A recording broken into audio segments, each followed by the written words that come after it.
मना मेरे हाथ मिट्टी में गंदे हो गए ना, जल बचाना है।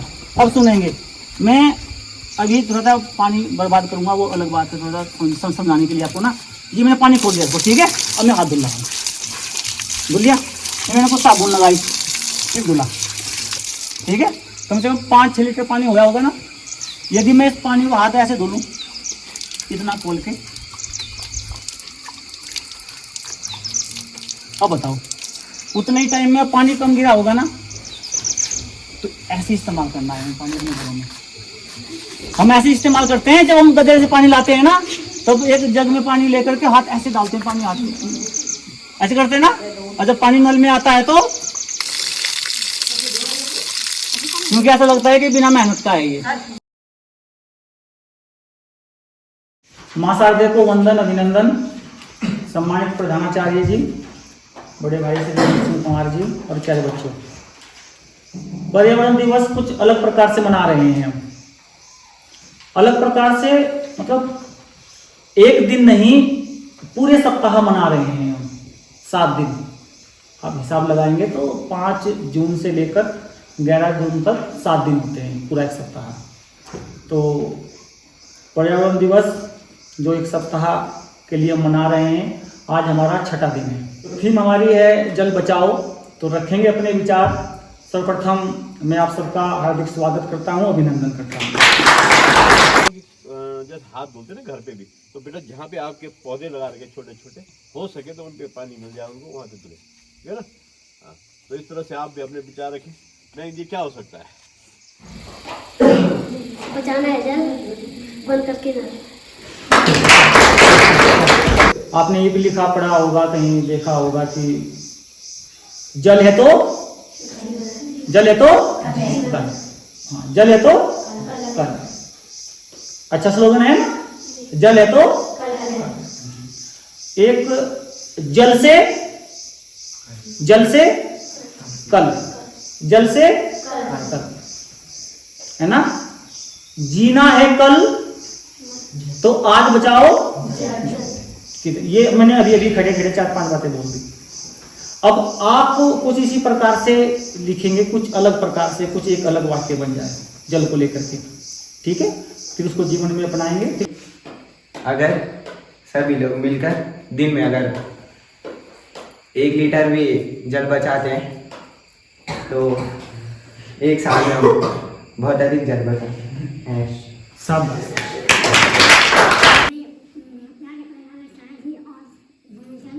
हमें पानी बचाना चाहिए, क्योंकि आजकल आपने देखा होगा कि गाँव में बहुत कम पानी आता है। ये इसी वजह से आता है कि हम बार नल खुला छोड़ देते हैं और पानी ब्यास हो जाता है। हमें पानी का दुरुपयोग नहीं करना चाहिए, सदुपयोग करना चाहिए। सर हमको गांव में बहुत कम नल लगाने चाहिए। जैसे शहरों में रहते हैं, एक घर में 7 या 6 नल रहते हैं, तो गांव में 1 या 2 से ज़्यादा नल नहीं रहते एक घर में। आशा करूंगी कि आप उसे ध्यानपूर्वक सुनेंगे। हमें अपने गांव में कम से कम नल लगाने चाहिए, ताकि अगर दूसरे गांव में कुछ पानी की समस्या हो रही हो तो वहां भी पानी मिले और सब गांव में सब गांव में पानी बराबर हो, कोई मतलब बिना पानी के किसी भी गांव में न रहे। धन्यवाद। हमारे पर्यावरण में सभी चीज़ें वो सीमित मात्रा में उपलब्ध होती हैं, वो कभी ना कभी ख़त्म हो ही जाएंगी और हमें पानी को बचाना चाहिए, क्योंकि हमारी जो आने वाली पीढ़ियाँ होती हैं, हमें उनके लिए भी पानी बचाना चाहिए। तथा क्योंकि जैसे कि आपने सुना होगा कि जल ही जीवन होता है, अगर जल नहीं रहेगा तो हमारा जीवन भी नहीं रहेगा। धन्यवाद। हमें जल का कम से कम मात्रा में उपयोग करना चाहिए, और अगर हम पानी ज़्यादा वेस्ट करेंगे तो ऐसे में हमारे आसपास के जो घर हैं वहाँ तक पानी नहीं पहुँचेगा। जब बरसात होती है तो हमें बरसात का पानी छत में टैंक लगानी चाहिए और उसे जमा करना चाहिए, जिससे उसका प्रयोग किया जा सके। और जब हम सुबह उठते हैं, ब्रश करते हैं, और ब्रश करते समय हम नल खुला छोड़ देते हैं। नल को खुला नहीं छोड़ना चाहिए जब तक हम ब्रश पूरा न कर लें। धन्यवाद। कहती हूँ, हमें पानी का कम से कम मात्रा में अधिकतम उपयोग करना चाहिए, क्योंकि पानी हम अपनी आवश्यकताओं के लिए तो पूरा कर देते हैं, लेकिन भविष्य के बारे में नहीं सोचते। तो हमें पानी का उपयोग इस प्रकार से करना चाहिए जिससे हम आज के साथ साथ उसे भविष्य के लिए भी बचा सकें। हमें पानी को वेस्ट नहीं करना चाहिए, बल्कि उसकी बचत करनी चाहिए। अगर हम उसको वेस्ट करेंगे तो हम वो दूसरे लोगों को पानी नहीं मिल पाएगा। मैं आज के विषय के अनुसार, जल बचाव के अनुसार आपसे 2 बातें कहना चाहती हूँ। आशा करती हूँ कि आप इसे ध्यानपूर्वक सुनेंगे। तो मैं कहना चाहती हूँ कि हमें अपने घरों में 1 से ज़्यादा नल नहीं लगाने चाहिए, क्योंकि अगर हम 2 या 3 नल लगाएंगे तो कहीं से पानी टपकता है और कहीं से आप कपड़े धोते हैं, कहीं से आप पेड़ पौधों को पानी दे रहे हैं। इससे पानी का ज़्यादा वेस्ट हो रहा है। हमें अपने घर में 1 ही नल लगाना चाहिए और उसी 1 ही नल से अपने सभी कामों की पूर्ति करनी चाहिए। धन्यवाद। और हमारा कहीं पर एक पेड़ लगाया होता है तो हम उसे पानी नहीं दे पाते हैं। इसके लिए हम एक बड़ी प्लास्टिक की बोतल ले सकते हैं और उसमें पानी भर सकते हैं और उसमें 2-3 छेद करके उसे वहीं पर लटका सकते हैं, जिससे पौधों को पानी मिलेगा, पानी की बचत भी होगी और प्लास्टिक का सदुपयोग भी होगा। धन्यवाद। हमें पानी को वेस्ट नहीं करना चाहिए, क्योंकि अगर हम पानी वेस्ट करेंगे तो हम जल नहीं बचा पाएंगे, और अगर हम पानी वेस्ट नहीं करेंगे तो हम जल अच्छी तरीके से बचा पाएंगे। अगर हमारा नल फ्री हो गया तो हम उसमें नल के नीचे बाल्टी और कोई भी बर्तन लगा सकते हैं, जिससे हमारे पानी वेस्ट ना हो। धन्यवाद। ये क्यों नहीं आए? बुलाएं उनको भी। सम्मानित प्रधानाचार्य जी, मेरे गुरुजन एवं मेरे सहपाठी भाई बहनों, जैसे कि आप लोग जानते हैं आज हमारा विषय है जल बचाओ। तो हमें जल बचाना है। तो इसी उपलक्ष्य में मैं आपको कुछ 2 बातें कहना चाहती हूँ। आशा करती हूँ आप ध्यान से सुनेंगे। तो सबसे पहले मैं कहना चाहती हूँ कि हमें पानी को वेस्ट नहीं करना है, उसका सदुपयोग करना है। जैसे कि आजकल हमारे गांव में एक खेती हो रही है, उसमें 2-3 प्रकार के पौधे आते हैं, जैसे कि रोजमेरी और डैंडलिंग। तो उसमें पानी का सदुपयोग हो रहा है, उसमें खिड़कियाँ लगी हुई है और वो पानी अच्छी तरह से उनमें जा रहा है और पानी की बर्बादी भी नहीं हो रही है। तो मैंने साइंस में पढ़ा था कि 2 विधियों से पानी अच्छे प्रकार से पौधों में जा सकता है। एक तो फव्वारा विधि जो खिड़कियों की मदद से जाता है, एक टपक विधि जो बूंद बूंद करके पौधों के जड़ों तक जाता है। तो इससे पौधों को अच्छा पानी मिलता है और पानी वेस्ट भी नहीं होता है। धन्यवाद। जब पानी वेस्ट होता है तो तब हमें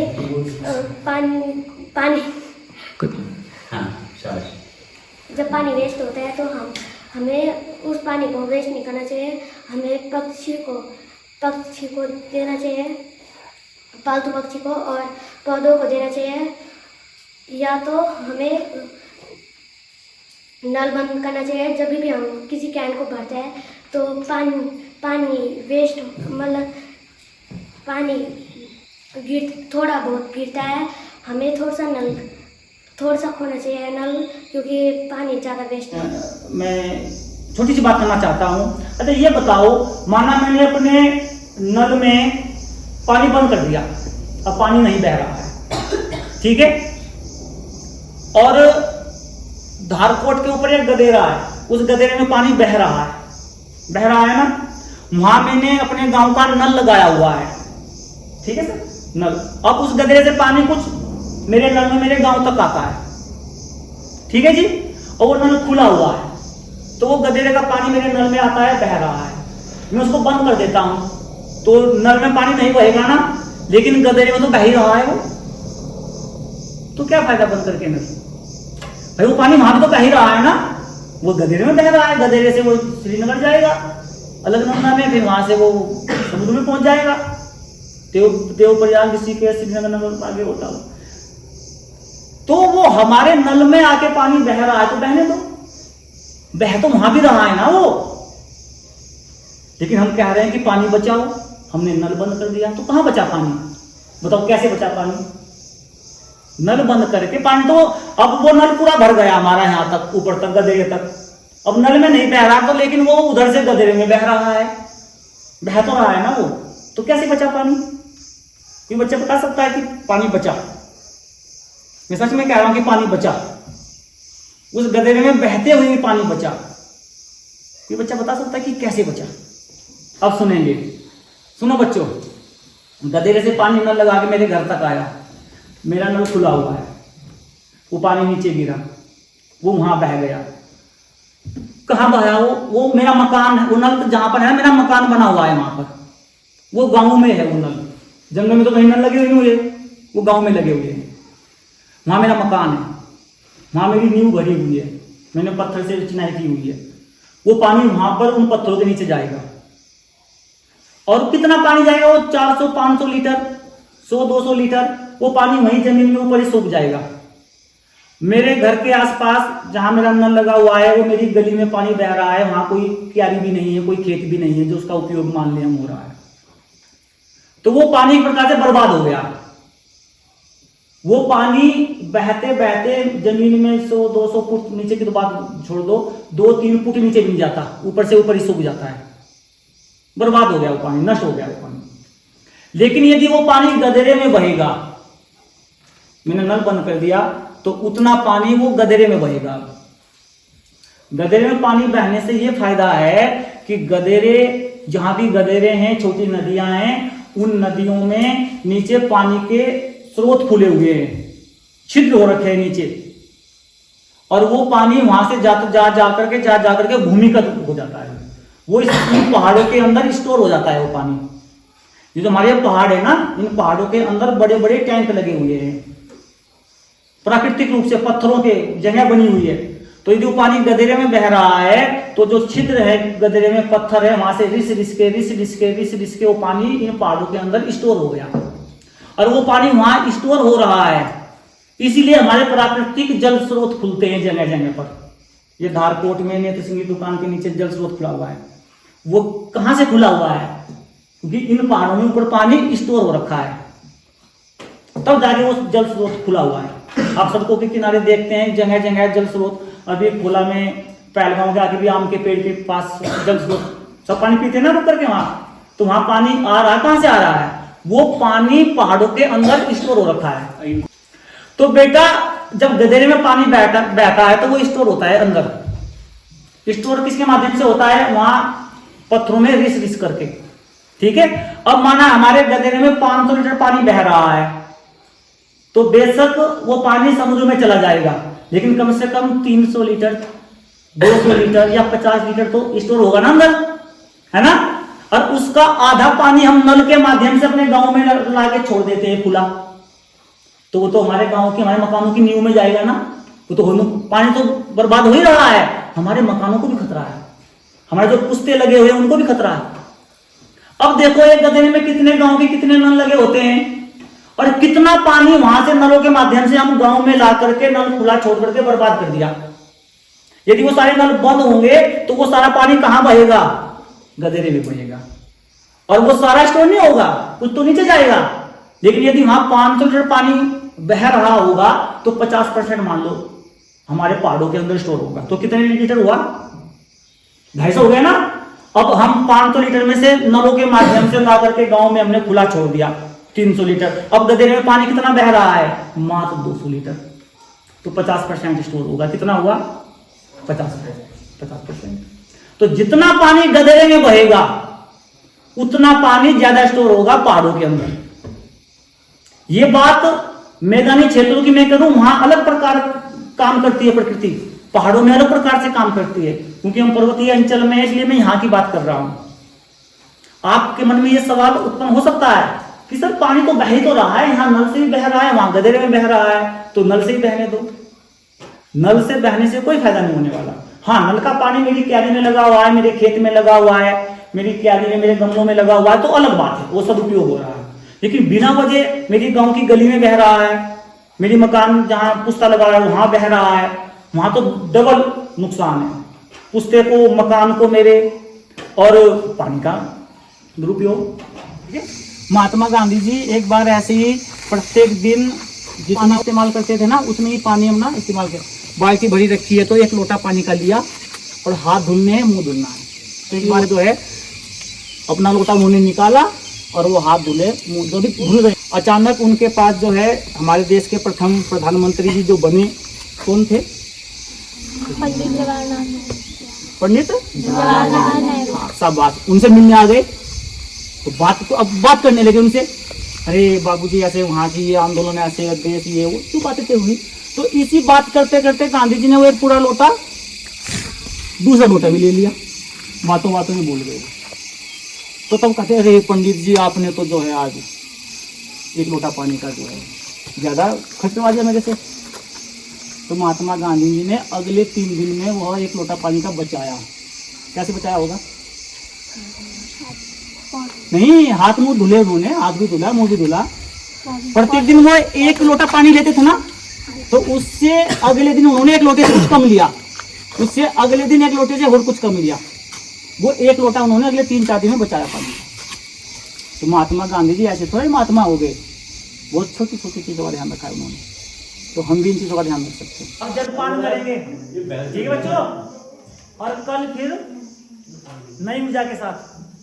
आप ये बताओ, आज जो आपका जलपान हो रहा है, अब ये जलपान करने के बाद जो कूड़ा बचेगा, ये कूड़ा जो है ई कचरा कहलाएगा, जैविक कूड़ा कहलाएगा या अजैविक कूड़ा कहलाएगा? जैविक कूड़ा कहलाएगा ना। जैविक कूड़ा हमारे लिए क्या होता है? उपयोगी होता है, हमारे लिए वरदान होता है। शाबाश।